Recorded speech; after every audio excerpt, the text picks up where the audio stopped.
Gentlemen, good afternoon and good evening from wherever you might be tuning in today. And thanks for joining us. I'm Chris Atlas, EVP of Urban Music and Marketing at Warner Records. I'm extremely excited for the discussion today, following the holiday of Dr. Martin Luther King. So much continues to happen in our world, and I'm thankful that we have these forums as a company where we can discuss topics that affect us as a people. On behalf of Warner Records team, our chairmen, Tom Corson and Aaron Bayshuk, I'd like to thank all of our panelists for the time and insight in today's discussion. I'd like to introduce our moderator and host for today's panel, Dr. Maurice Stinnett. Dr. Stinnett is the Global Head of Equity, Diversity, and Inclusion at Warner Music Group. I'm encouraged by the work he and team have begun and challenge all of us as a company to remain active and committed to. Dr. Stinnett? Well, Chris, thank you for that wonderful introduction, and good morning and good afternoon to everybody. Chris, let me pause before I jump into what I'm supposed to be doing and give you a public congratulations for your leadership, for your thoughtfulness, for your vision. It is truly an honor and privilege to call you colleague and friend, and for you putting together this wonderful, wonderful panel discussion. And so again, I salute you publicly, man. We couldn't do what we're doing without you. So thank you for that. I also want to give a special mention to our friend, our dear brother, Kevin Weaver, who is the president of Atlantic West Coast. I believe he had a good hand in this as well. And thank you. I'm just surrounded with tremendous friends and brothers and colleagues. And today we're here. We're here, family, today celebrating the life and legacy of Dr. Martin Luther King Jr., one of the most powerful movement leaders in the history of the United States. But first, before I go down that trail, I want to pause and pay homage to Dr. King's partner and wife, Miss Coretta Scott King, who equally sacrificed, persevered, hoped, and dreamed for a better America. Dr. King could not have been and could not have accomplished everything that he accomplished without her. And she carried on with the civil rights work after his assassination. What many people don't know is that Miss King was also a gifted singer and musician who organized freedom concerts that told the story of the civil rights struggle while raising money for the movement. So let us take a virtual pause and think and reflect on our Queen Mother, Miss Coretta Scott King. Now, during this time of celebration, reflection, and service, many people and panels reach out for sections of Dr. King's I Have a Dream speech, focusing on his hopes and dreams for a united nation. Now, family, this often yields discussions that lack complexity and nuance. And as we extract it from that story, the hope, we want to cast aside the grief, determination, and responsibility at its core.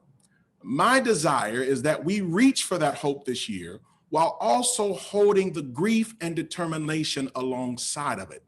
This year especially, we are reminded of the devastating examples of our continued failure, large and small, to become the nation that King dreamed about. For 8 minutes and 46 seconds, we watched a Black man die under the literal knee of a white police officer. We have seen in countless ways how our country has disproportionately failed to protect Black, Latinx, Indigenous, and immigrant lives from the effects of COVID-19. And less than 2 weeks ago, we saw the recent attacks on the US Capitol with Confederate flags and Nazi symbols, disgusting displays of bigotry and hatred brought into our Capitol. White supremacists and terrorists threatened our democracy within sight of where Dr. King dreamed and proclaimed his belief in our country's potential for goodness and love. So on today's panel, family, we're going to continue to reflect on the hard truth, our failures and our struggles, and how far we actually have to go, and how the Black freedom struggle for a more hopeful and equitable future continues today. Now, I want to frame this up that Warner Music Group's DEI, Diversity, Equity, and Inclusion theme for this year is music and movement. And we selected this theme because movement is change. We want to center the potential of movement in this organization and our communities. and honor the role that music is organizing, energizing, and elevating the voices of people fighting for change. Oh, my dear beloved fraternity brother, Dr. King loved music deeply, and it played a central role in the civil rights movement. You see, he saw its ability to reflect our shared humanity, to inspire people to fight for their rights, to uplift them in moments of sorrow. Dr. King saw it as a tool to help us imagine new ways of leading, loving, and living. And just as it did then, during Dr. King's time, Black music and art today document our realities and encourage us to fight back and to press on. And as we see in the new film, American Skin, and hear in the song, I Know I've Been Changed. So here today, we expect to have a lively discussion and to change the narrative. And with that being said, I have a wonderful group of a mixed bag of artists and WMG leaders that I'm going to introduce to you now. So panelists, if you could unmute yourself, I'm going to introduce you, read your short bio, and say hello to the family.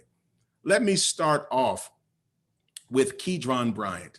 Keedron Bryant, in one single day after the murder of George Floyd, 13-year-old Keedron Bryant released I Just Want to Live, a song he co-wrote with his mother. With over 4 million views, I Just Want to Live, his powerful declaration has become an anthem of the Black Lives Matter movement. Welcome, Keedron, to our panel discussion. Thank you for having me. It's a joy to see you, my friend. I'm so proud of you, Keedron, and can't wait until we dig into this panel discussion. Symba, the next panelist, Symba, bringing the energy of supreme lyricism to Atlantic Records in 2020. The Bay Area-based rapper Symba describes his music as his diary. He wants his audience to know that he experiences the same ups and downs that they do, and the only difference is he is expressing it through his rap music. Thank you, Symba, for your contribution and joining us today, my friend. Symba. Thank you for having me, man. It's a blessing to share the stage with you guys. I'm happy to be here. Excellent, excellent. Next, we have Kevin Powell, my dear friend, colleague, and fraternity brother, ice cold. Author of 14 books, Kevin is an American civil and human rights activist, poet, journalist, public speaker, filmmaker, and entrepreneur. Powell is highly regarded as a hip hop thought leader, curating the first exhibit on the history of hip hop in America at the Rock and Roll Hall of Fame. Kevin Powell, welcome to the panel discussion, my friend. Thank you, Dr. Stinnett. It's an honor to be here, honor to be with everyone. Thank you. Absolutely. Maria Weaver, Miss Maria Weaver joined the wonderful Warner Music Group family as the president, Madam President of WEA in November 2020. Maria oversees the expertise and resources under WEA's umbrella. Joining us from Comcast, Maria has had a long history in media, serves on the board of She Runs It, the Frederick Douglass Family Initiative, Figure Skating in Harlem, and the International Radio and Television Society. Miss Maria Weaver, welcome. Thank you so much. I'm happy to be here. This is a great opportunity for a conversation. Excellent. Now, my dear beloved sister, Miss Brandra Ringo, who will always keep me together and in line, focused, and fierce. Miss Brandra Ringo is our Senior Director of Urban A&R at Warner Chappell. She was recently named one of Billboard's 2020 R&B Hip Hop Power Players and featured in Billboard's Women in Music 2020 issue. A powerhouse, a scholar, a friend, and a fierce Black woman. Miss Brandra Ringo, welcome to the panel. Thank you, Maurice. I'm so honored to be sharing the stage with you. Excellent. And then Jamila Thomas. Jamila Thomas, in response to the murder of George Floyd, Breonna Taylor, Ahmaud Arbery, and countless other Black citizens at the hands of police, Jamila Thomas co-founded The Show Must Be Paused, an initiative created in the observance of the long-standing racism and inequality that existed from the boardroom to the boulevard. She, again, is my fierce sister dedicated to this work and doesn't like to shine, but I know sometimes we need to push her out front. Miss Jamila Thomas, come on and say hello to everybody. Hi, everyone, and thank you again for having me. Super honored to be here and a part of the discussion.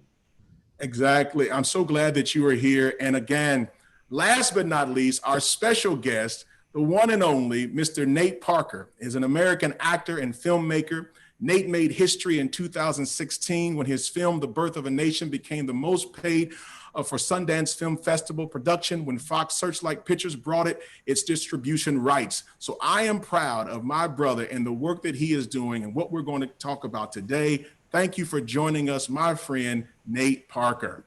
It's a pleasure and an honor, brother. And thank you for putting us together, Chris. Thank you, Warner Media, for seeing the importance of this dialogue. So I appreciate you for having me. Excellent, excellent. Now, family, for those who are listening, we're going to run through this conversation with the panelists. And then after we have our first set of question and response, we're going to show the trailer. And then after the trailer of the movie American Skin, then we're going to transition into open question and answer session from all of you. So let's get down to business. We're fortunate, as I said, to have the filmmaker and star actor of American Skin with us today. This is a powerful film that touches on so much: police brutality, racism, racial profiling, the criminal justice system, and grace. Given that, I want to jump right into the heart of the film and the current events today. Nate, this is coming to you. For a long time, many white Americans thought that Black people had achieved equity, equality within the US system as a result of Dr. King's civil rights work. Today, it seems like people are finally waking up and recognizing that the system isn't broken, but is working exactly as designed, and that equity and equality was never truly achieved. How do you think American Skin speaks to that? And what made you make this movie? Well, thank you for that question, Chris. I think it's important that we recognize on this day, a day after the celebration of our beloved Dr. King and his wife and the work that they've done, Ms. Coretta, that we identify the way King has been used throughout, at least my understanding of him, in pop culture and in history. We're often told that King's only representation of desire was that we all lock arms, Black and white, and that once we did that, everything would be okay. Mm-hmm. But anyone that has really scratched the surface of that and read any of his speeches, whether it be Where Do We Go From Here or Two Americas, you realize very quickly that what he was speaking to was something that was so much more of a sickness than a symptom. And it was something that not only requires our attention on the day that we celebrate him, but 365 days in the year. And the evidence of that is what we're seeing this, a couple weeks removed from the insurrection in the Capitol. As you said, a lot of people are now becoming awakened. But as you see in the film, we made this film in 2019 and before George Floyd. And the tragedy is that I do believe it was relevant 10 years ago if it would have come out, 10 months ago, and if we're not careful, 10 years from now. So for me, I think that we should really look into this idea that King so eloquently represented when he said that there are two Americas. That's the thing that we it's hard and it's hurtful for us as a society to lean into, because the solutions are so hard to grasp. We get into those conversations, those heated conversations, and you hear people say, well, it's just so much, it's just so hard. But that's the work that we have to do, because the divide that divides us into two Americas is racism, is white supremacy. And we see that in LA. It's not just a South thing. We see it in New York. We see it in Chicago. We see it in the Bay. Everywhere that we represent, even to come to this panel, we can recognize without hesitation that there are two Americas happening at the same time. And we on this call are the exception to the rule. So when it comes to the film, my nephew, I got custody of him when he was 13, dark-skinned, tall, beautiful brother, and took him out of Portsmouth, Virginia, from a broken education system and brought him to a place where I felt like he would have the best opportunity to have success and be safe. And instantly I realized in having a son that I had taken him out of the frying pan and into the fire, because now, instead of what he was dealing with in his broken system in Portsmouth, he was dealing with something very similar here in Pasadena. And that was that as he drove on his bike to school and passing police, a dark-skinned Black man, he was not safe, young man, I would say. And I remember him sitting next to me when the Michael Brown murder happened. And he asked me, he said, Uncle Nate, what do I do if I get pulled over by the police? And, me being someone that works in these spaces, I said, okay, well, first thing, you call me, because I would come to defend you. But then I was like, well, don't grab your phone. I said, okay, just slow down on your bike, put your feet down very carefully, slowly raise your hands, make sure you can make eye contact with the officer so he can see your humanity, he can see your baby face, he can see you're not a threat. Make sure that you don't make any sudden moves. And looking at his face and the fear on his face, I realized that I was traumatizing him. And it put me in a situation, I felt embarrassed that I did not have an answer for him that was a real answer, except for just look as docile as you can and hope you're not killed. And so I went on a quest, whether it be going through protests, talking to people, interviewing law officers, and all of that work and research kind of began to culminate into this script. And then I felt like if I could just get this script out to people and they could see the desperation and the despondence we're living in when it comes to the assault on our bodies, maybe it would jumpstart us into the next phase of change. And that being forcing a conversation that we pretend is happening, but it's not happening. You know, we say we need to have this conversation, but no one's having a conversation, you know, not in the public spaces that we need. You know, there's no amount of police officers having barbecues in Black communities that will suffice. Or pictures on Instagram where you have the white officer and the Black kid crying, that will suffice. As Dr. King said, we have to be dissatisfied with these empty solutions and really step into a space and become the change that we want to see. Nate, that is powerful. That's exactly right. Dr. King talked about this divine dissatisfaction with what's taking place in society. And I appreciate that this was birthed out of, again, a personal experience, an awareness once you took on the responsibility of fathering your nephew of, wow, look at the weight of this and how have I properly really engaged these systems and issues in the world without having a son. And now it becomes much more personal and real and the reality sinks in. I love the fact that you put this together, powerful background, and thank you for sharing kind of the thinking behind it. Something that struck me, what you just said, is that you prepared this before all of what I had mentioned around George Floyd, et cetera. And that's what makes this so unfortunate, to your point, that this could have been written 10 years ago, would have been relevant, and here it is now, it's relevant today. So the hope is that these conversations create, again, and stimulate the action necessary, that these types of films are not necessary 10 years from now. So thank you so much, Nate, for everything that you've done. Let me shift a little bit to Dr. King's relationship with music and our relationship to music as Black folks. In one of Dr. King's essays, he wrote to the Berlin Jazz Festival, he talks about how the blues speaks for life. He says that they not only tell the story of difficulties and hard realities, but that once they're put to music, they come out with a new hope or sense of triumph. Brandra, I want to come to you. You are the Senior Director of Urban and A&R at Warner Chappell, which includes a massive catalog, including many Black artists. How do you see music as speaking for life, especially the lives of Black folks? Well, first, I think you made a really good point, Maurice, about how the blues specifically spoke to life for Black people back then. And traditionally and historically, Black people have always been at the forefront in terms of using music as their language. Unfortunately, you know, we didn't have a language that we brought over.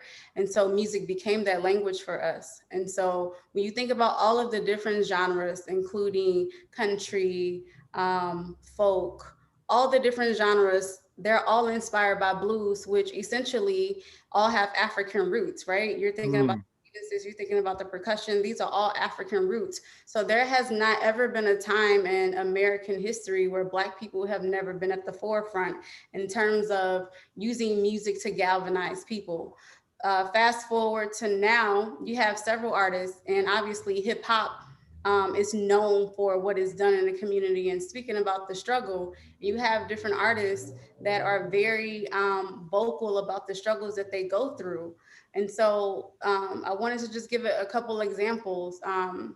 We have a songwriter duo, production songwriter duo. It's a female, two females actually, Black women, Nova Wave. And they are one of a kind, unfortunately, but they represent a specific sound in music. They're writers, they're producers, they're engineers, they're vocal producers, and they're singers. And so they're working with people like Beyonce and are constant creators in that field. And so they're a part of songs like Black Parade, right? Where they're talking about the struggles, but also celebrating the life and specifically the African roots that we all come from, right? And so that's an example of how, you know, we continuously speak for life. Obviously, I deal with additional songwriters and producers. So I'm looking at Black writers on a day-to-day basis write for pop white artists, right? Mm, mm. Like Taylor Parks, who has had a #1 in just about every genre within like a year or a year and a half. She's had a #1 record with Panic at the Disco, which is an alternative record that she wrote. She's a Black woman. She had a #1 record at Urban Radio, Rhythmic Radio, Urban AC. She co-wrote Ariana Grande's Thank You Next, 34 plus 35. I mean, the list goes on. So Black people essentially have always been at the forefront, like I said, specifically songwriters who I always feel are just not given their due in terms of what they do, but Black people are always at the forefront. Specifically too, there are a lot of rappers that I'm seeing, and I'm sure Symba will speak about this, in a second, but when it comes to the struggle in the community, I'm seeing so many artists turn to music as a way to get out of the hood, and that's unfortunate, but it's fortunate that there is something for them to turn to. Most of the rappers that are coming about now, they never thought that they would, they never dreamed of being a rapper now, right? The dream was to make it out the hood alive. And so now you have these artists that are coming out and they're coming to the music industry and they're able to release their craft, and it's resonating with people so much because the struggle is so real and people can relate to it. One of our producers, Section 8, co-produced one of the biggest songs in terms of relating to social justices last year, which was Lil Baby's The Bigger Picture. And artists like that, Lil Baby was not rapping 5 years ago, right? He was probably in jail. And after that, that's when he decided to rap, because he knew that was a better life for him than being in the streets.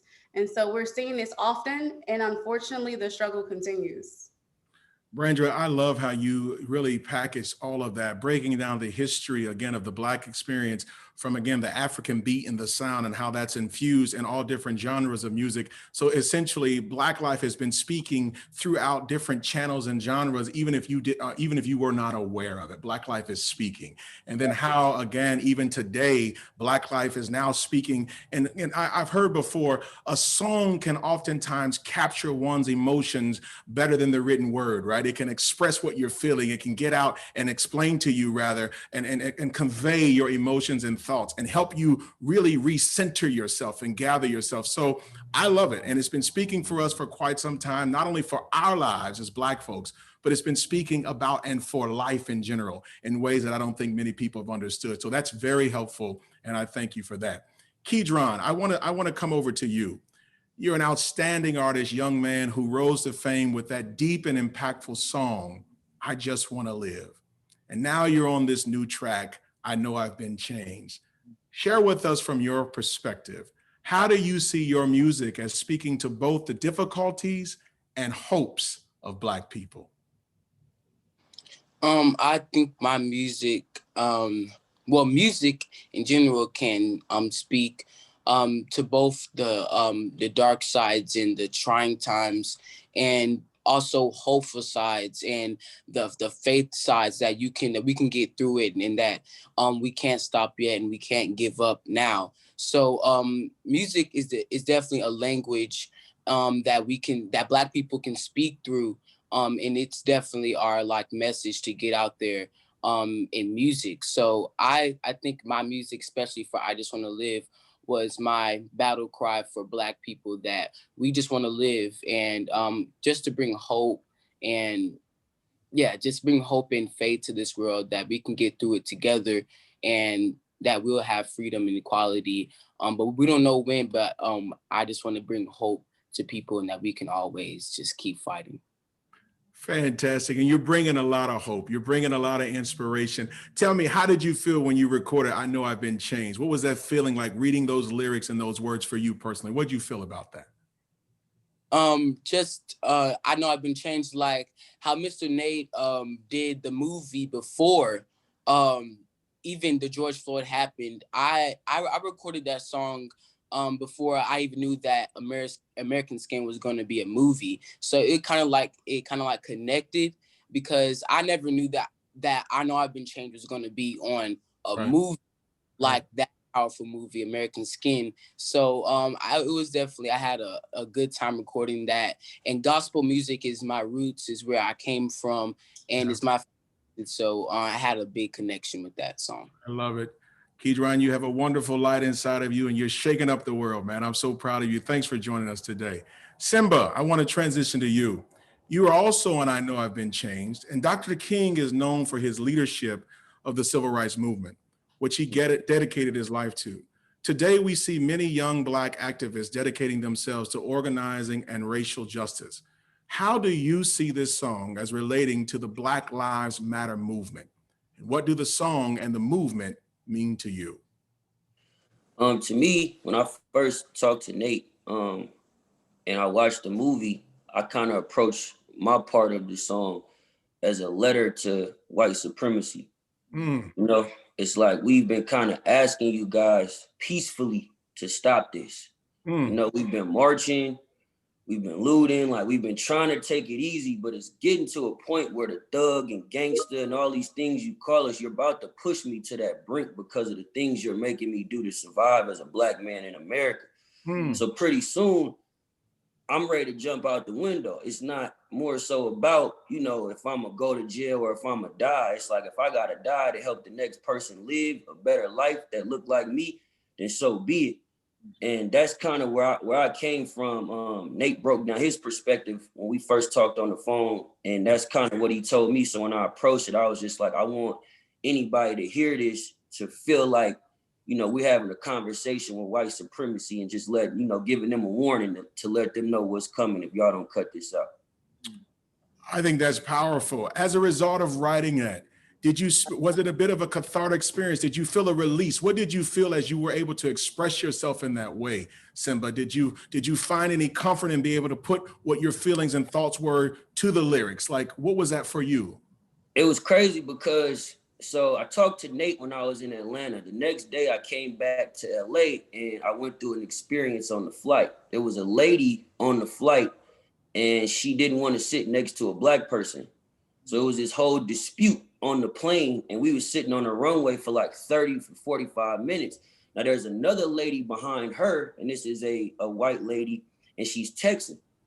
And I'm just being nosy because I'm sitting behind her and I'm looking at her text, and she's texting her husband, and she's like, they're slowing up the flight. And her husband texts back, who? She writes, niggers. She writes it.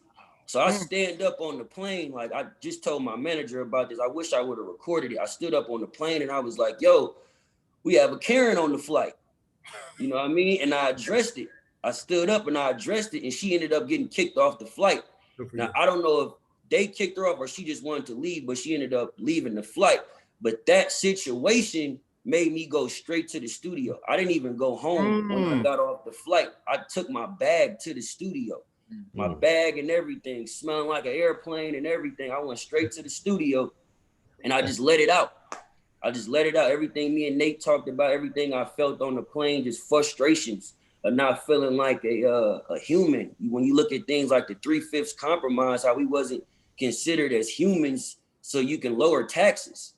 You know what I mean? And all these different things. It was like, I just wanted to express all that with this opportunity, and especially with it being attached to something prolific as American Skin. Symba, that was powerful. I hate that you went through that, but I'm so thankful that you took that negative, awful, disgusting experience and channeled it into your art so that it could be something productive for all of us. And I want to thank you for that. And thank you for sharing that, because that situation could have ended totally differently, right? Yeah. And so we're thankful that you made a decision to channel that rage into your art so that we could actually learn from it. So thank you for that, Symba. Thank you so much. Wow. Music, Kevin, I'm coming to you now. Music was a central part of the civil rights movement.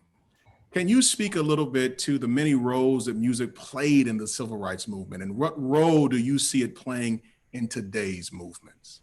Wow. I'm first of all, just thank God for this opportunity. Thank all of you. I'm just full, just listening to all this power here and all this genius. And you know, it's deep, Brother Nate Parker. I'm sitting here realizing the first time we actually met, I was out in Ferguson, St. Louis, and we had organized a big town hall meeting for young people in the St. Louis, Ferguson area around Michael Brown. And here we are, I guess 7, 8 years later, we're still having the same conversations. But the beautiful thing is listening to Brother Symba, this film, Keedron, all of you all, what Sister Brandra said, everyone's been saying, we know that art has the ability to transform lives. I also want to just say, Jamila, I've never met you, but Heather B, sends her love to you and much respect for what y'all did with Blackout last year. I was definitely posting it everywhere. Dr. Stinnett, I love you. We both are brothers of Dr. King, Alpha Phi Alpha Fraternity Incorporated. And we know that music has always been a part of our work.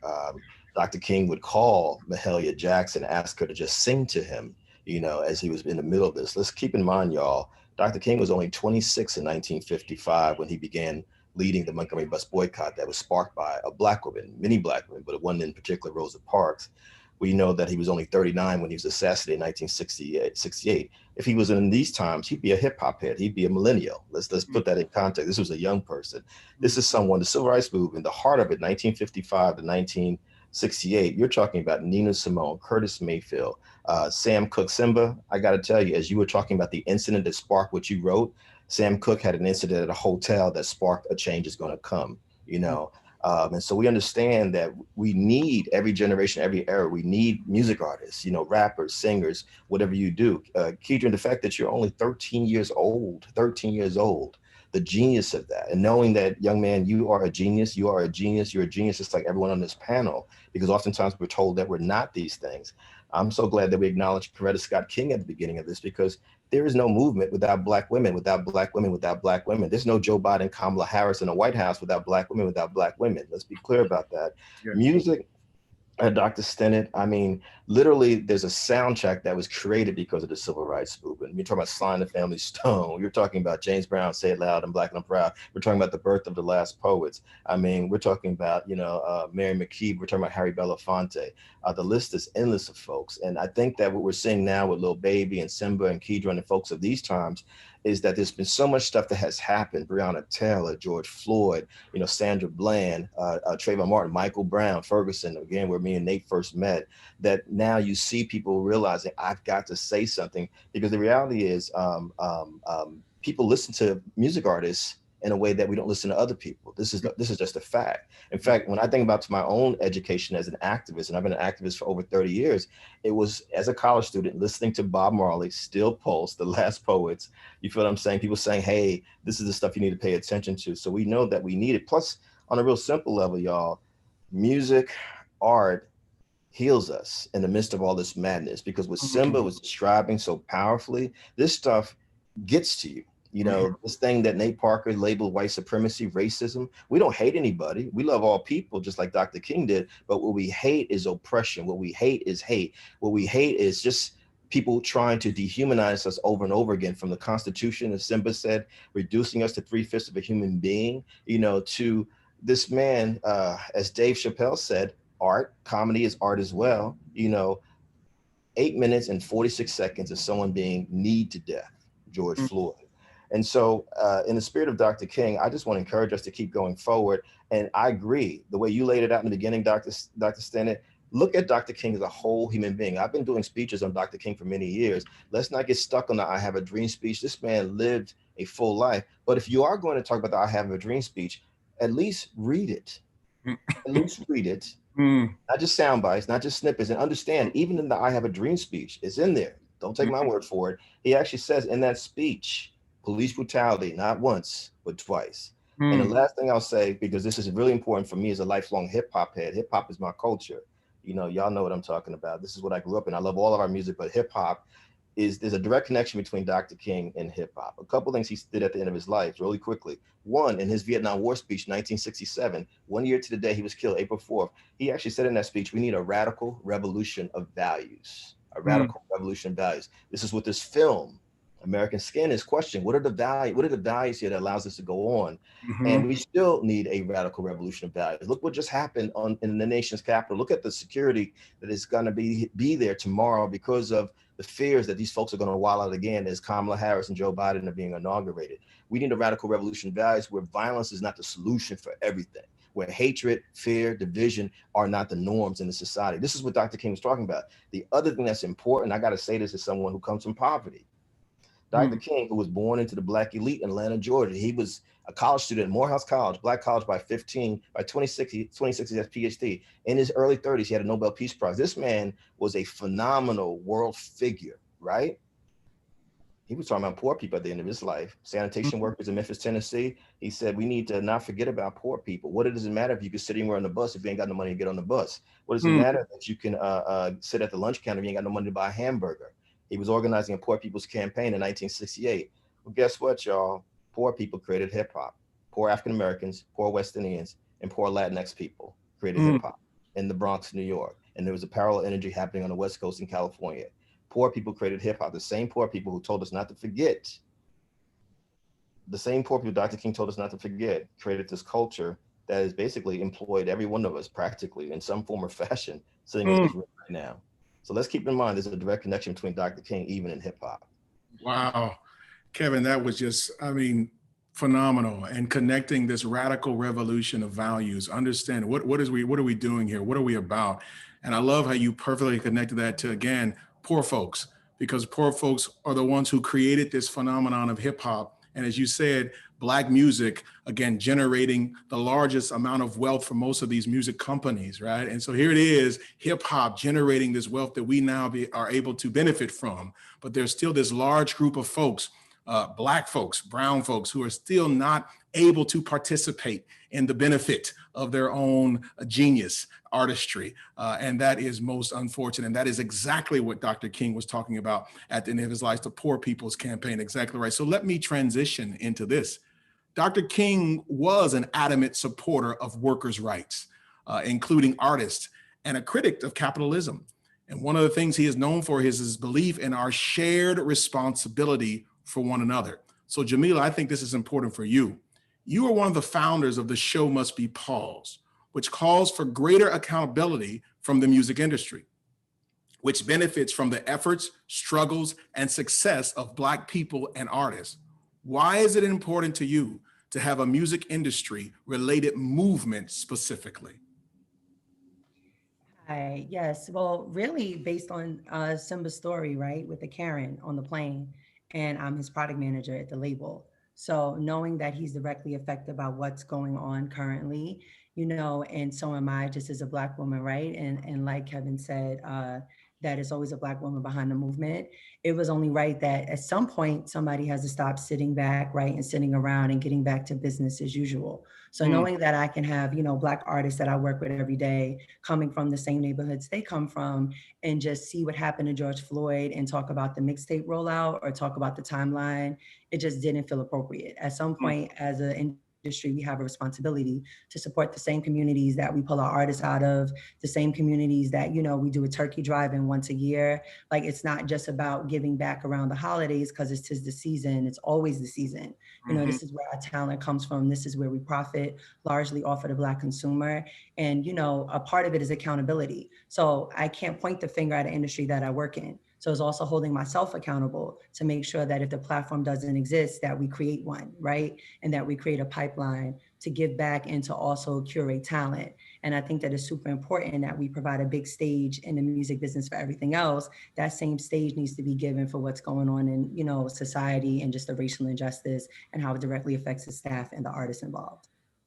Jamila, I couldn't think of a more profound way for that to be said. Again, the corporations wanted to get on with business as usual. Let's get back to making money. Let's not focus on the suffering and the plight of these Black folks in the communities where we're pulling from our artists. We've got, it's another day. Let's just turn the wheel and keep it moving. And I love how we did a partnership with Humanize My Hoodie, where it said, you can't have my rhythm if you don't want to accept my blues. Right? It's like, let's, you know, and that's important. We're not going to embrace and enjoy my rhythm without understanding the blues that underpins that, and embracing that and pausing to critically reflect on that and then doing something about it. So thank you so much, Jamila, for leading that wonderful effort. Relatedly, Maria, as president of WIA, what do you think is most important when we think about our responsibility as a music company to our Black artists? And what about the Black communities many of our fans live in? So much has been said. I mean, this is a very powerful conversation. I feel like I just went to church. It's been very, it gives you pause. I think Jamila hit it on the head. We have a responsibility to make sure our artists use our platform for good, right? To get out their message, to feel that it's a safe place. But one of the things that I've struggled with, and you just touched upon it, right? Like the corporations kind of just get back to business as usual. And we have a bigger responsibility as corporations. Whether it's here at Warner Music Group for our artists, or where I just came from at Comcast and thinking about the, actors, et cetera. You can't have racial equality until there's economic equality. And we have a long way to go on that front, right? We have a long way to go. And so until we're giving access and true information to the artists we're serving on how to not only use this platform to get their message out and to be heard, but how to build their wealth and how to build for the future and how to pass that along. Like, we're not really thinking about our artists holistically in a 360 way if we're only doing one aspect. So that is something that's really important to me. I don't have the solution off the top of my head per se, but I think it's important that we figure out what is that for us here at Warner Music Group? Like, how do we ensure that we're a part of the solution for economic equality? That's on the front of the artists. On the front of the fans, our fans are us, right? I'm a fan. I'm just like Kevin. I grew up in Manhattan during the hip hop era. So, I'm a fan of music. So I don't have to look at myself as other or the fan as other.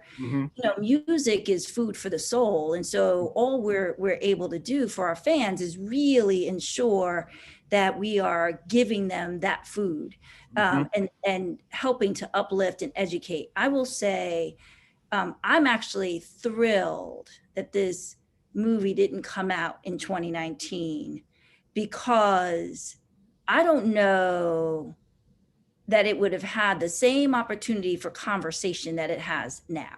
Right. I think in 2019, there was a lot of like, oh, that happens over there. That doesn't happen over here.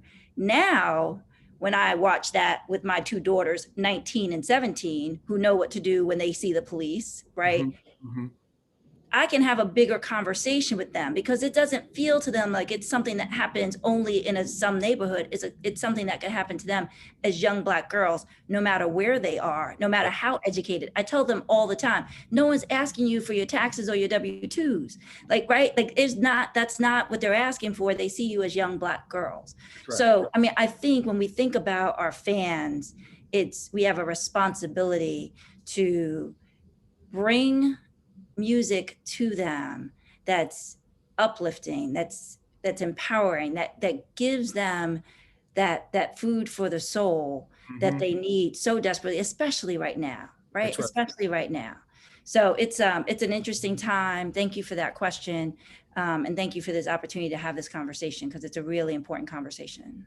I love it, Maria. It is our responsibility as a corporation to take the 360 view of the artist and to ensure that it's more than profit. We're dealing with people, and how are we impacting these people in their lives and preparing them to live a holistic life outside of this opportunity that they have been presented with their music, right? And I love that. And that is our responsibility.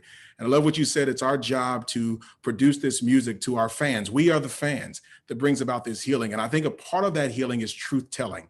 I can't be healed with a lie. You got to be able to tell the truth. And that's a part of the healing process. And this ability to tell the truth and how we can wrestle with these hard truths, that's a part of that healing. So thank you so much, Maria, for your leadership. We are better because you are here. Thank you so much. One of the stories I love about Dr. King is that when he was the most downtrodden, Kevin, my brother, brought this up, and depressed and exhausted, he would turn to music. And Mahalia Jackson, that wonderful, amazing gospel artist, was one of the folks he would turn to. And he used her at a lot of his rallies to open up with songs before his speeches, to lift the spirits and the moods of the people and him, to take them to a place in which they could be above the pain and the struggle temporarily, to see hope and joy amidst the pain and the suffering. And today we've heard a lot about how music can document and bring attention to heartbreak and oppression, help inspire movements, and how it can bring us hope. I want to ask each one of the panelists, you quickly go through this. I want you to think of and pick one song that sticks with you as really doing one of those things, bringing you hope and inspiration, and tell us why you chose that song. And so I'm gonna circle back around, and Nate, we're gonna start with you. What's a song? It's a soundtrack, one of the songs, the soundtrack of your life that you think about in that moment. For me, it has always been Aretha Franklin's Bridge Over Troubled Waters. I write to that film, shed many tears. I mean, to that song, shed many tears to that song. It not only makes me think of our tenure in this country, it also makes me think of the connection of the diaspora and how so many of our solutions can be found with solidarity around bringing us back to the source, which is the continent. And I think of the bridge that needs to be built because I think of the bodies that are at the bottom of the ocean that cry out for us to keep going. So for me, that song is the song when I feel I'm at my lowest or when I need inspiration to move forward, because it's hard to be hopeful if we're all going to be honest. It's hard to be optimistic when we're having the same conversation, as you said, Kevin, that we were having in Ferguson, the same type of town hall, saying many of the same things that we're saying right now. It's hard for your psyche, your subconscious, to convince it that there's something more, something new that can happen out of these conversations. So I'd imagine so many of the women specifically that have been the backbone for so long had to turn to that type of soul-stirring connection to move us forward. So, you know, for me, that is hands down the one that I keep on repeat when I'm going through my process. Bridge Over Troubled Water. Thank you. That's a powerful song. Brandra, what about you? Listening to Nate speak, I was actually thinking about another song. I was thinking about one of the most profound songs in the civil rights movement, which was Aretha Franklin's Mary, Don't You Weep, right? Which we all know is a very old Negro spiritual, right?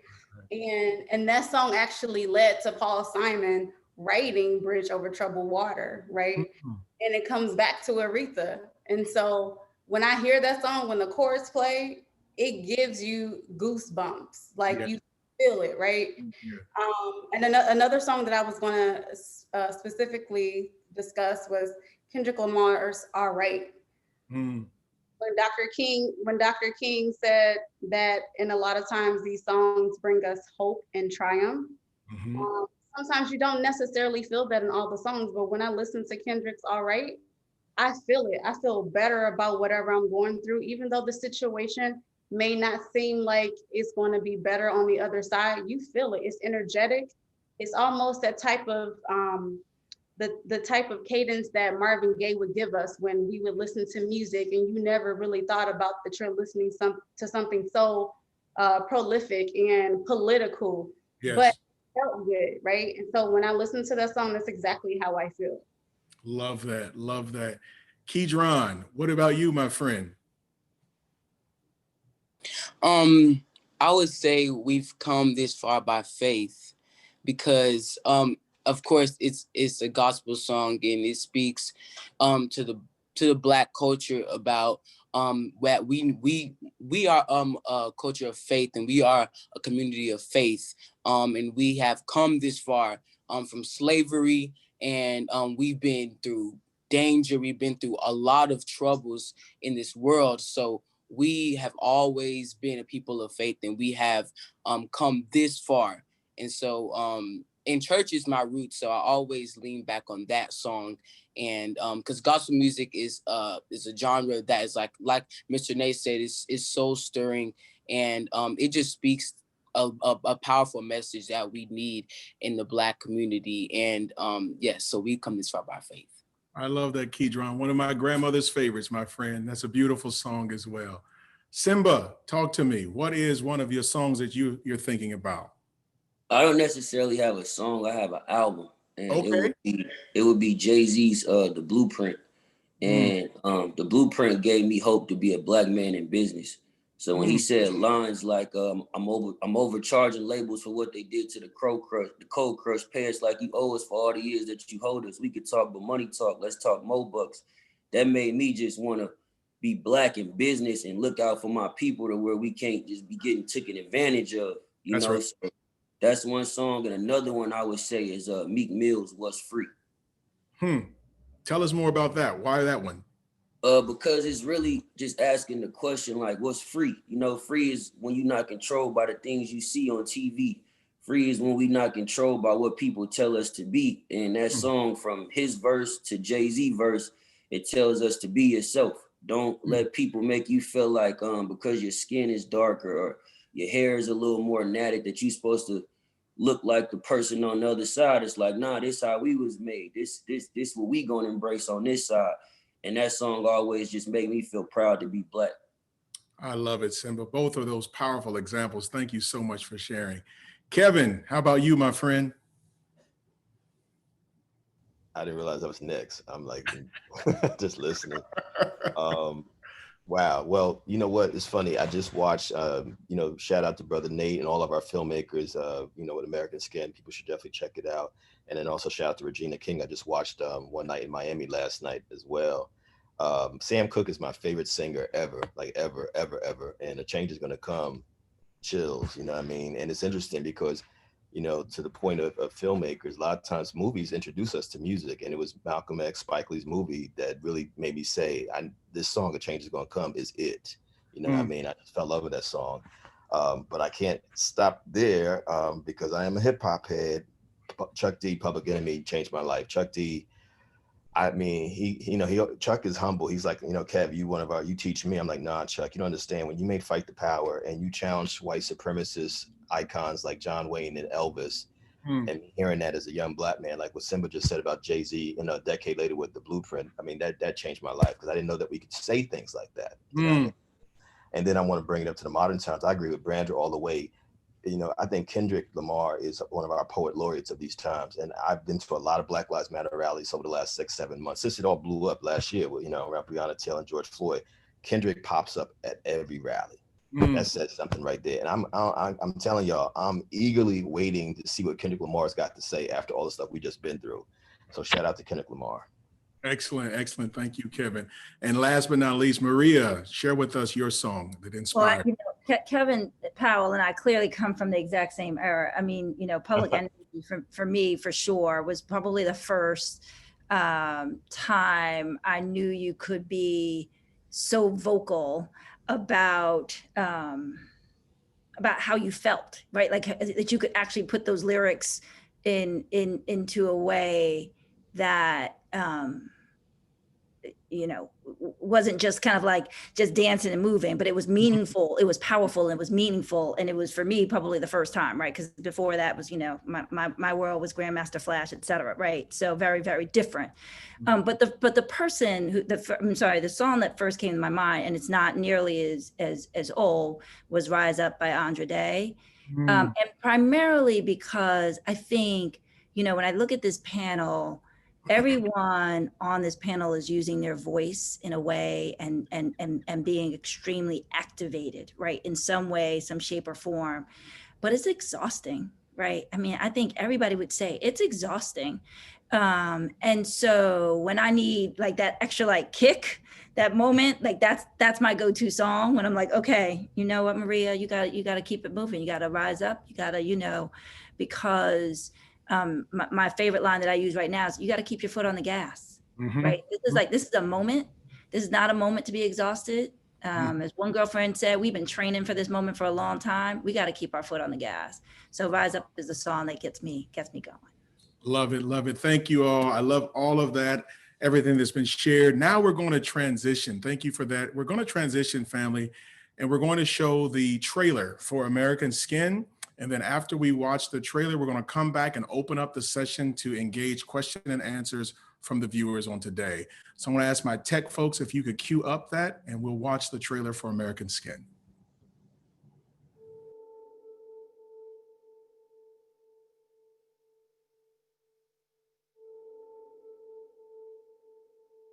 You remember me? How you doing tonight? Doing well, officer. Can I see your driver's license, registration, and insurance, please? Of course, sir. My license is right here, my wallet. It's all right, son. You remember that night in July? Hands up! Hey, hey, hey, hey, hey! Wait! Put the phone down! Put that phone! Sir, it's a phone! It's a cell phone! It's just a cell phone! You knew he was unarmed. Get to the car and put your hands in the air! Officer, please, he's just a kid! You pointed your gun at him. Okay, get out of the car, son. Easy. And you pulled the trigger. Put the phone away! Phone down! Put the phone away! The grand jury determined that no probable cause exists to file any charges against Officer Randall. This is my son. This is my little boy. You took that from me. The world took that from me. Today we make that right. Hear me when I say this, because I'm only going to say it once. Don't stop filming.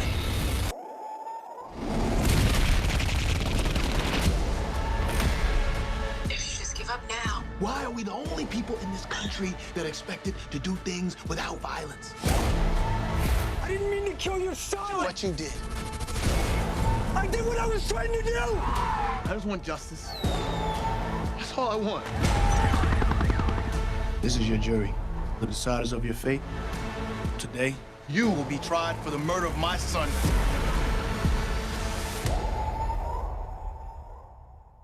You scared? Are you afraid?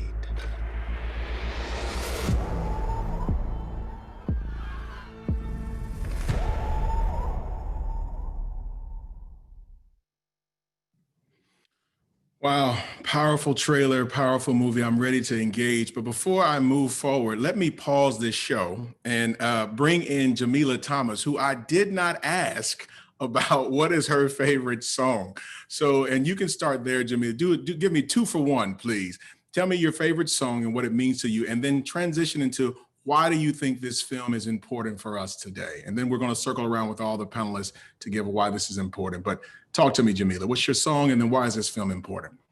So my song right now is "I'm Here" from The Color Purple. It's from the Broadway edition, and Cynthia Erivo's version is my favorite, even though Fantasia and some other people sung it. It was just a moment of play where she felt completely broken down, and then she suddenly found this confidence just to push through. She declared who she was. She had a moment with God. So it's definitely one of my favorite songs as a woman, especially, sometimes I have to take a second as a Black woman and remind myself who I am, readjust my crown, Yes. And go back out into the world. So it's one of my favorites. And the film itself, which I watched again last night, is super important because although it was made before George Floyd, that's one of the many cases. And it needed to be shown from a parent's perspective because we see that there was a moment, no spoiler alerts if anybody hasn't seen it, but there's a moment where one of the parents speak, to the news, because things kind of go crazy in the city. And they only show that glimpse of us, right? The tears, and then the moment asking everyone for their prayers on the news and to keep the peace. You just never see what happens afterwards, like what the grieving process is like, when they don't get any charges, we just don't see anything. And there's petitions and things on social media, but to see it from a father's perspective and just how he was willing to risk it all and like do whatever he could to find some sort of closure. I think that's the part of the story that we always forget about the family, what's left over once the babies are gone. So it's super important to see that perspective. Thank you so much. Thank you so much. We'll just do a quick round robin. And so as I'm going to say with the audience, as I'm doing this round robin, Chris, I believe we're going to ask them to upload their questions into the panel, the chat. Is that how we're doing this, just to make sure so they can know how we can get their questions in? Yeah, if anyone watching does have questions, you could put it into the chat, and then I'll go around once we do receive questions. Right now, Maurice, we don't have any as of yet. No problem, because we're going through everybody's reflection and reaction to the movie anyway. So we'll do that, and we'll wait to see if there's any questions. So I'll go right there. Brandra, what was your reaction to the film? Well, I thought one of the themes that you stated earlier was pretty interesting, and you stated grace, which we never really talk about. And in the film, you see how after all of the traumatic incidents occur, how as a people, Black people are still graceful, right? And we're a loving people. We're very compassionate, and it oftentimes speaks to our character, but it doesn't necessarily serve us well, right? And so I was thinking about that theme and just thinking about what needs to change. And it gets to a point to where, exactly what Symba said earlier, it's only so much compassion and grace that we can give to other people without receiving it in return. Excellent, excellent. I'm going to weave, if you don't mind, Pan. I'm going to bob and weave with some of the questions, some of your reflection. I want to kind of mix it up here. So Nate, I want to come to you. There was a question that came in the box. I see there was a statement I read once that racism will not end because white comfort is worth more than Black life. Do you all see racism, social injustice ending in America, or will we ultimately fight a 400+ year war that has already been decided? What can we do differently to break the barriers of racism and social injustice? It's a loaded question. But Nate, I'm going to come to you first with that. Thank you. I'll try to be brief to give other people an opportunity to respond.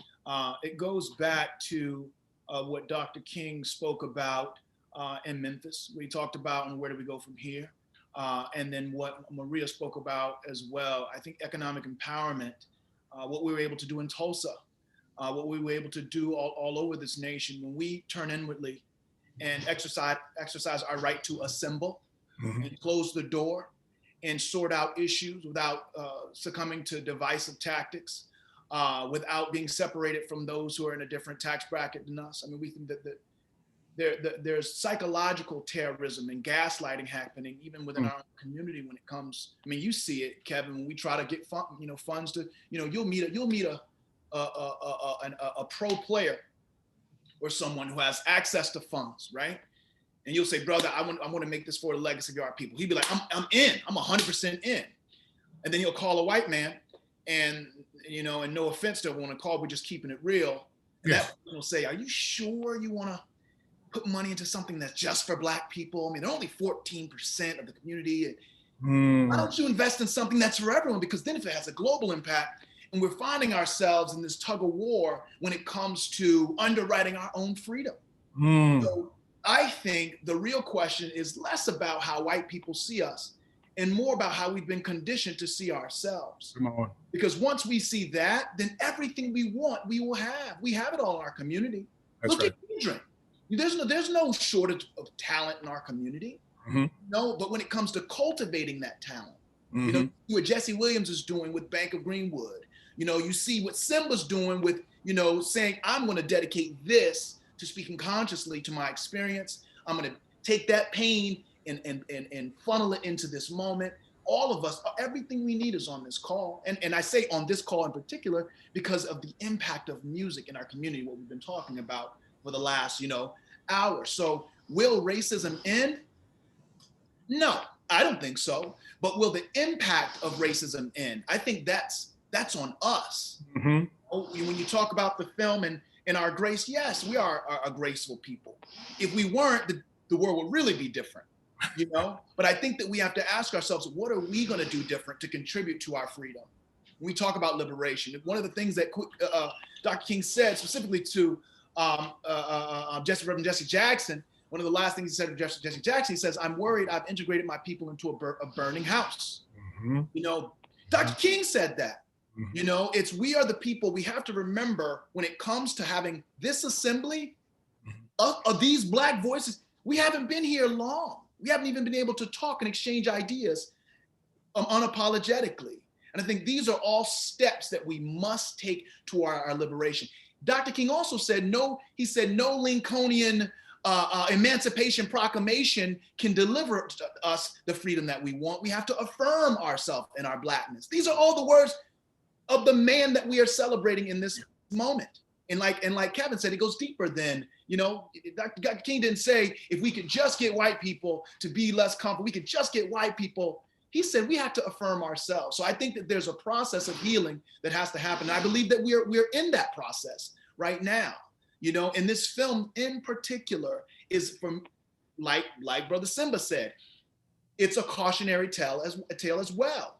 We get to see it in film form, right? Because we all know that subjugation leads to revolution. It's happened in every other country. Every other country, they have pulled people out of their state house and got their own justice. I'm not saying that that's what we want to do. God knows we didn't just attempt that. It wasn't us, you know? So I think that we just have to be very intentional about what freedom looks like. And we have to be honest about where we are. This film for me, and it's only, I'm not trying to be a savior. I'm just a filmmaker, right? But for me, this is a representation from head to toe where we are right now. Yes. And I don't want to give people this false sense of hope so they can just leave and get back to the game that's on. Yeah. I want them to be stuck. I want the weight to be in their, lead to be in their shoes. Yeah. So they have to think to themselves, okay, if this is where we are, then what am I going to do differently? That's right. That's right. To sit in that healthy tension, to sit right there and to be present with it. Kevin, I think I would like for you to respond to everything that Nate has just said and your reactions to the movie in general. I mean, first of all, just the clip that was shown is striking, jarring, because, you know, we all have been there. I mean, as I was watching it, I mean, Nate, real talk, it took me back to when I was 15 in my hometown of Jersey City. I've lived in New York for a long time, but I was born and raised in Jersey City, and I was brutalized by a police officer as a 15-year-old boy. And I mean, I ain't that big now, so you can imagine how puny I was as a 15-year-old. You know what I mean? And you know, there's a moment where you go from being all of us Black boys know what I'm talking about. You got the high voice, and you know, they're so cute. Your voice changes. All of a sudden, some facial hair, you're not cute anymore. You're now a danger. You're considered a monster. And so that hit me. And it also, you know, one of the things that's beautiful about being an artist, and all the artists on here, you know, Nate and Symba and Brother K, you know, Keedron, all know what I'm talking about. You know, you all get to dramatize for us, either with lyrics or visually, like Nate just did, you know, our experiences, so that we know that we're not crazy. We're not just making this stuff up. This stuff actually does exist. But I also, you know, pay attention to the film, because he pivots. It's like, well, we just gonna take this into our own hands. This is what justice looks like, you know. And it actually reminded me of real life figures in our history who said, you know, this is enough. I mean, you know, do we realize the courage of that scene we just saw? Do we realize the courage of a Frederick Douglass fighting back someone trying to beat him on the plantation? Do we realize the courage of Malcolm X speaking the way he did? Do we realize the courage of Dr. King, which is why we're all here, challenging the Vietnam War?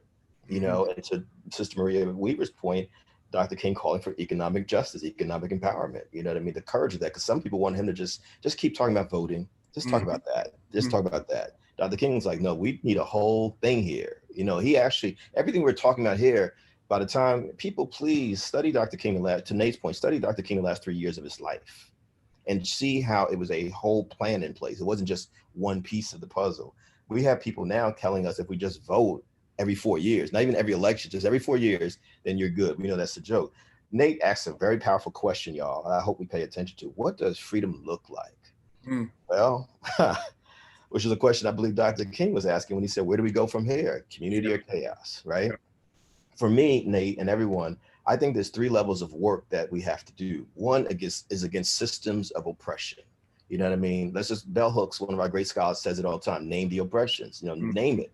And so for me, racism, absolutely. Or some folks call white supremacy. But I also don't want to stop there, circling back to the beginning of the conversation, and the sisters here know what I'm talking about. It also means sexism. We cannot tolerate any form of oppression. We can't tolerate oppression of women in any form. We can't tolerate homophobia, transphobia, classism, ableism. We can't tolerate anything that is about hatred of any people simply because of who they are, a reckless disregard for their lives. And so for me, that's the first level. Am I contributing to helping to make sure that everyone has a sense of freedom based on a question, what does freedom look like? Number 2, the work within our communities that Nate talked about, because we've internalized this self-hatred that we've been taught, you know what I mean? Where we believe that we're nothing. We really, I mean, the first 18 years of my life, I hated myself as a Black person, hated myself completely.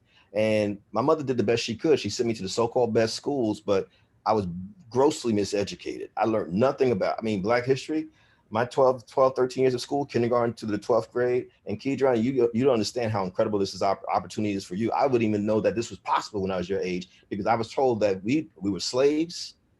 Rosa Parks didn't give up her seat. Dr. King had a dream, and that was the totality of Black history. Frederick Douglass, Harry Tubman, Sojourner Truth, Booker T. Washington, Ida B. Wells, Nothing. Garvey movement, nothing. Nothing, nothing. Black music history, nothing. You know what I'm saying? None of that. And so we have to understand as we do this work, we have a lot of educating and re-educating to do within our communities.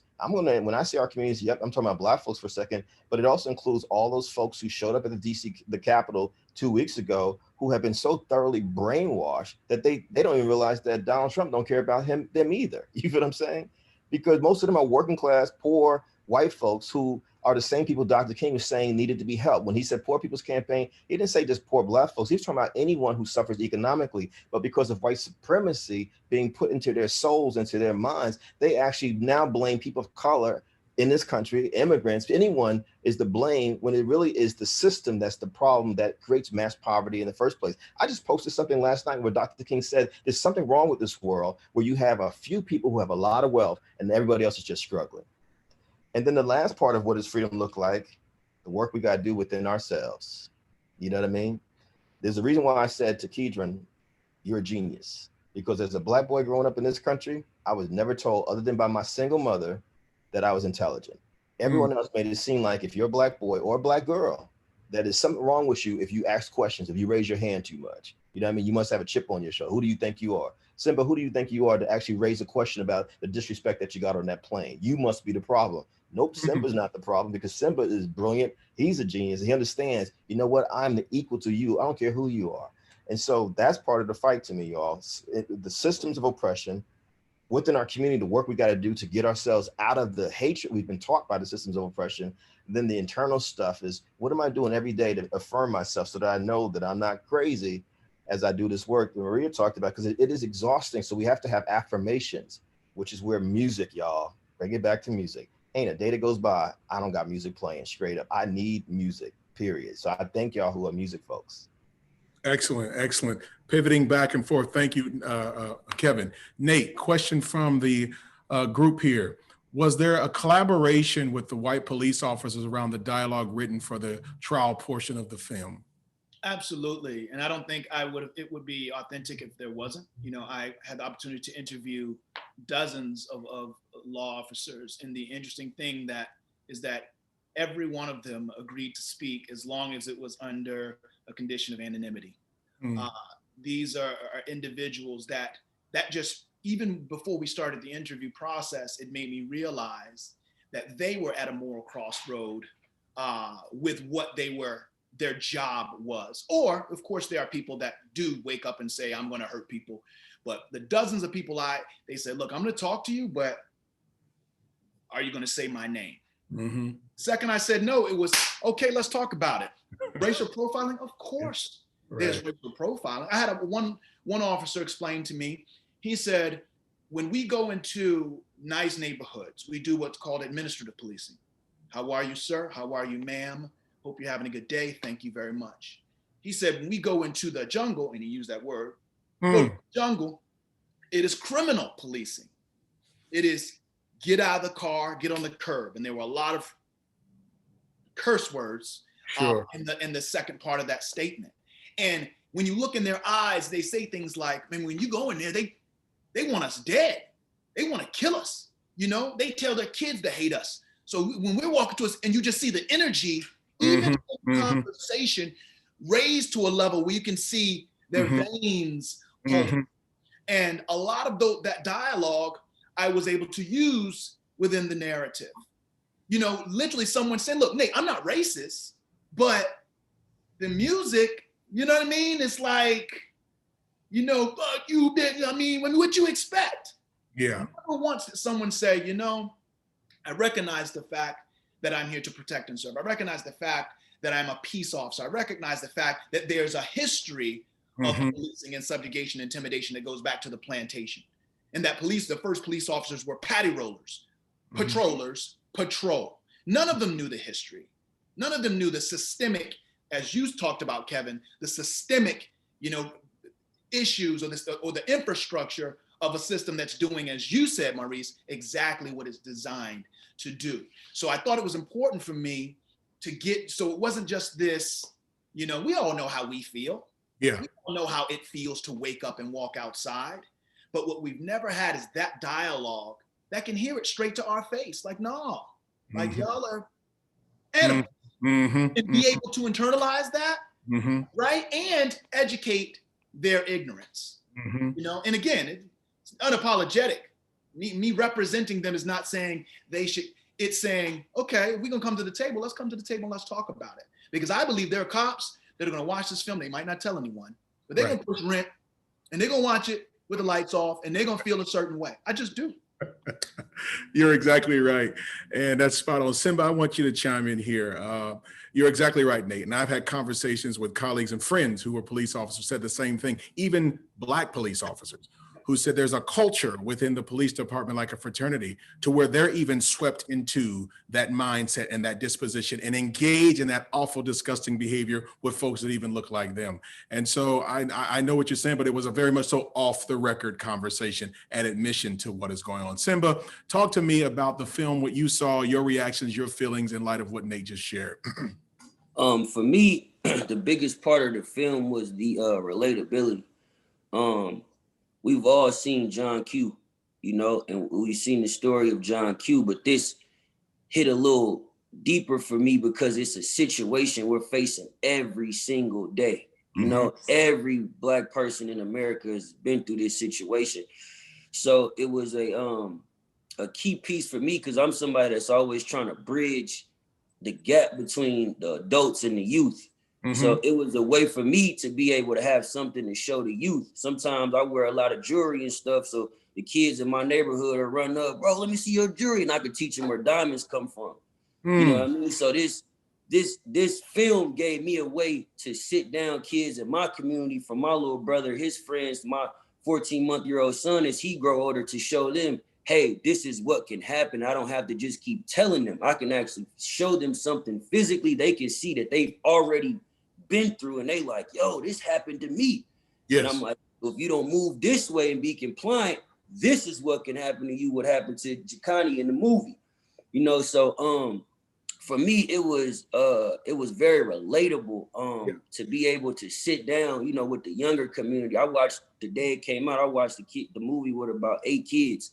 And we all was just chilling, watching it. One of my boys, Louis Belt, who's a comedian, he came through and watched it. My mom showed our whole family and all the kids in our family. So it's a piece for us to be able to show kids how the police look at us and not just tell them from our perspective. Sometimes when we telling them things, they could feel like you're forcing them to learn something rather than letting them figure it out on their own. And this film is a way for them to see the things we're telling you is really going on. And same way it happened to this kid, it could happen to you. Symba, that's powerful. And thank you for your leadership, everything that you're doing in your community that people probably don't know about. You're just an incredible Black man, and I salute you for that. I mean that. I mean, I love everything you're saying and what you're about, and I'm so glad that you were able to share that today. Keedron, I would like to ask you, as Symba was saying with young folks, what was your reaction to the film when you watched it? How did you feel? What were you thinking? So my reaction, first, it was a very powerful movie, but I definitely had a connection to it because the date that the incident happened with the police officer in Kajani was July 3rd, which is my birthday, and July is my birthday. So I definitely had a connection with it. Also, I'm 13 and Kajani was 14. So and we are both Black. So, and that just goes to show that police officers don't care about your age or who you're with. You can be with your parent, or you can be with your another family member, and that just goes to show that they don't care about who you are, what you do with your life. They just look at your skin color and just say, oh yeah, you're my property and I own you, which is very sad. And I believe that we can all just come together and just bring hope. And that movie just really brought hope to me as a young Black man in America. And it's so many restrictions being Black, which is really sad.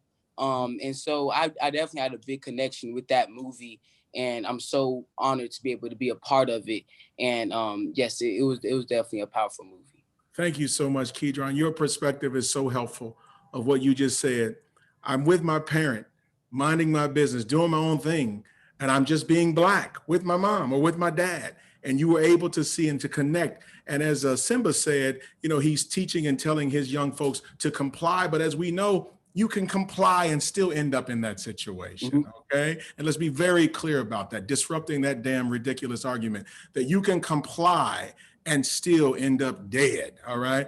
And that is a painful reality. And so Keedron, hearing your perspective and the connection that you made is so powerful and yet heartbreaking that you saw yourself in saying, I'm vulnerable to that simply because I'm Black, not because of any other fact or reason except that I'm Black. So thank you for sharing. And it was moving, and really a fun fact to know was on your birthday as well. And I'm a Cancer guy too. I'm July 17th, so we share that. Let me pivot back to the question now that is in the box. Nate, I'm going to bring this up to you. One of the questions in the box says that anti-racism takes fighting racist beliefs and fighting racist policy. The creators on this panel are certainly attacking society's racist beliefs in a big way. As for attacking racist policies, what can we all from the entertainment world do help to dismantle oppressive policy? So I'm going to thank Nate and Maria on that one. Well, I'll just start by going back to something that Kevin said. I think it was number 3 of his point, where we have to check ourselves and ask ourselves how we are contributing to the problem or the solution. And I will just say that silence is an answer as well. Far too often, and we touched on it when it comes to corporate America or people who are protecting their jobs, far too often we're bought cheap. We have our comfortable jobs, and we're in a position where we don't want to rock the boat. We only speak when spoken to when it comes to the hard conversations. We treat freedom and liberation of the oppressed like charity. We say, oh, we brought them food, or we on Black History Month, we had a panel, or whatever the case. I think that everything that we do, every move that we make, every career decision has to be infused with our desire to want to see freedom for all of our people. I heard someone say it once. I heard a Black person say, I'm recovering from my own internalized white supremacy. And I think that it's for all of our brothers and sisters of the peach hue in different colors on the call, I think it's important. And for us, we have to recognize that we are either a part of the solution or we are a part of the problem. And that is an active, explicit thing. You're either feeding the community or you're eating the community. Because we can talk about, the beauty of a song, but if the conversation was longer, we talk about how many of our brothers and sisters have been exploited in the name of whether it be profit, appropriation. We know the connection between the Rolling Stones and Muddy Waters, and how crossover for so many of our audience or our artists throughout history perpetuated racist ideology. So yes, I do think dismantling oppressive policy is critical. But as Kevin said, I don't think there's one without the other. Symbolic leadership or being the exception to the rule doesn't change the rule that we're dealing with every single day of our lives. So I guess my baseline would be, ask yourselves, what are you sacrificing daily to contribute to the liberation of the marginalized people? And if you cannot be explicit about something, then you need to be more introspective about how much you say you want people to be free. Love it, Nate. Brilliant. Maria, I'm going to ask you to chime. I see you, Kevin. So then we'll wrap up with this. So Maria, you share about what your thoughts are with the question in addition to your reflection on the movie, and then Kevin will wrap it out with you, okay? Yeah, I mean, Nate said it perfectly. And so the only thing I would add to that is, not everyone is comfortable in this kind of a format, being on a panel or speaking, publicly, et cetera, right? And so my philosophy is you have to figure out what is authentic to you and how can you still have your voice be heard in whatever way works for you. Because the only way to affect any change is for you to be actually active and doing something to affect the change, right? If you're sitting back and just listening, then you're not actually doing anything that's going to move us forward. My best advice to anyone is to stay as knowledgeable and up on what's happening as you possibly can, because there are so many oppressive policies being initiated on a regular basis that people have no idea about. And because of that, the ripple effect for our next generation is quite substantial. I'll use an example of the executive order that had been put out by President Trump back in, I guess it was October-ish or so, speaking to conversations around diversity in the workplace, and whether or not you could get government funding if your company participates in things that are around diversity.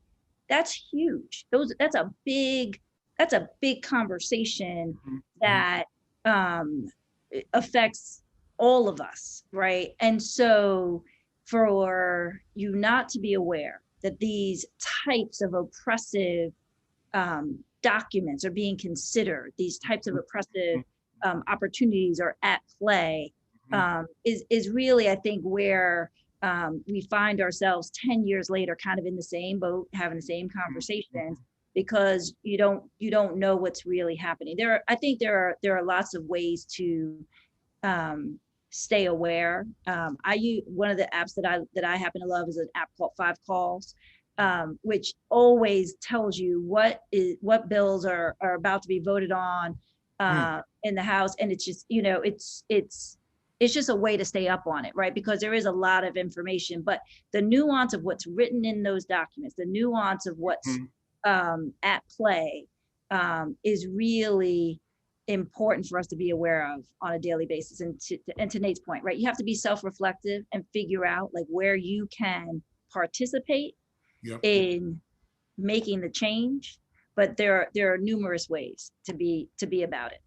Love it, love it. And one more time, the name of that app that you said, Maria, I see a question that popped up. What's that name of that app? One more time. It's called 5 Calls. 5 Calls. You can go into the App Store, you download it, you put in your zip code. It tells you, gives you who you could call if you want to call. The whole premise of it is if you made 5 calls a day, every day, it makes a difference. Those calls are logged, whether you reach a person or not. They actually have to log the call that you called in. You stated your opinion of it, and they actually have to track that. So it's, that's what I'm saying. You can find your way of being a part of the solution. Excellent. So we are at time. Kevin, did you have one final statement here before we wrap it up? You're on mute, my friend. That's okay. I also wanted to be respectful to Brandra and Jamila. If they wanted to say something, I can go after them. I just want to be respectful to both of them. Okay, yep. So I'm going to do a round robin. This is our last final thoughts. Thank you, because I'm going to end with Nate. So anybody want to have final thoughts that you want to share, just reactions, reflections, we want to raise and create that opportunity in space. Brandra, you have anything? You're good? Congratulations to Nate. The movie was awesome. Excellent. Thank you so much. Jamila, any final thoughts? Same here. Conversation and a movie were much needed. So thank you. Excellent. Keedron, any final thoughts, my friend? I'll just say that change takes time and change takes everybody. That's just what I want to leave this Zoom meeting with. Thank you so much. Excellent. Symba. I just want to say thanks to Nate and for making the movie. Great film, brother. And to all my brown and black brothers and sisters out there, man, stop glorifying the streets. Let's glorify us as a community and us as a culture. And everybody go check out American Skin. Beautiful, Symba. Thank you. And Maria, anything else before I jump to Kevin and then Nate? No, I would just say echo the film was tremendous, and what I love about it is that dialogue, that the dialogue that happens in the precinct, I think, is what really is powerful, and the timing of it is perfect. Excellent. Thank you, Maria. For making that. Kevin. Thank you, Nate Parker. Thank you, Dr. Stinnett. Thank you, Chris Atlas. Thank you, Warner. Appreciate you all. Couple quick things. And Sister Weaver said it. I think we got to read. We got to study. We got to travel. We got to stay woke. We got to know what's going on. She said it. Think about how do you get information, because there's so much stuff out there. But we need to be able to not just have emotions about these things, but I'll just say really plainly, y'all. If Malcolm X could spend 7 years in jail and start with reading the dictionary and transform himself into this incredible thinker, if Frederick Douglass could teach himself how to read while still enslaved on a plantation, we have no excuses with all the gadgets that we got at our disposal to know what's going on, both current events and history. That's number one. Number two, protest actions lead to policies. Civil rights movement, people being in the streets, the freedom rise, the sit-ins led to the Civil Rights Bill of 64, Voting Rights Act in 65. Black Lives Matter, people taking to the streets last year have led to all these companies, all these folks, saying that we're going to create action steps, policies that are going to transform this. How do I know? One of my friends, who's one of the top executives, a white brother, progressive, woke white brother in Hollywood, reached out to me and said, Kev, what do you think we need to do to transform what Hollywood looks like? I said, it's behind the scenes. I said, if 50% of these productions are not, at least 50% are not Black people, Black and brown people, 50% are not women, other folks who have been marginalized from being in leadership roles. And Brother Parker knows what I'm talking about. He makes his own films, you know what I mean? So he gets to hire, but think about all the places where you barely see Black and brown people. I think that we, in entertainment specifically, because we have such a great impact, music, film, TV, on the belief systems and the policies of this country, I'm going to say to all the folks who are listening and folks here, that has to be transformed. Enough of people just being in token positions. If they don't have real power, then they don't have power. When I say power, the ability to determine what is being put out there, how it's being put out there. If a brother like Symba says, you know what, I want to make my version of what's going on, or It Takes a Nation of Millions, I want to do my version of All Right. He's supported with that kind of album, not being told, well, people don't want to listen to this. Nope, you have a responsibility to make sure people do listen to it. It's called marketing, y'all. We know that. We work in entertainment. You know what I'm saying? So that's what I want to see, because I think all of us connected, the street protests, what we do with music, what we do with art, entertainment in general, but also the fact that we do need people out there who are aware of what's happening, can able to articulate, this is what it looks like, this is what it should look like. That was the power of Dr. King. He read books, y'all. Excellent. Thank you so much, Kevin. Powerful words. Last words from you, Nate. Any final words, my friend? No, I think we can end on what Brother Kevin said. He's spot on. I just want to let you all know, Chris, Maurice, Maria, Symba, Brandra, Jamila, Keedron, Kevin, I honor you. I appreciate you. Everyone that can hear my voice on the call, all the people that supported putting this together. This is how we move forward with this collection of minds and ideas. And so I appreciate it. I just feel honored that the film is even something we're talking about. And like I said, it's just a small slice. Everyone here is contributing. So I appreciate it. I like what you said, Keedron. If we want change, everyone has to be on board. So I appreciate you all. I honor you all. Excellent. Well, again, thank you to all the panelists. I could not have dreamed of having a better conversation. Nate, the film was outstanding.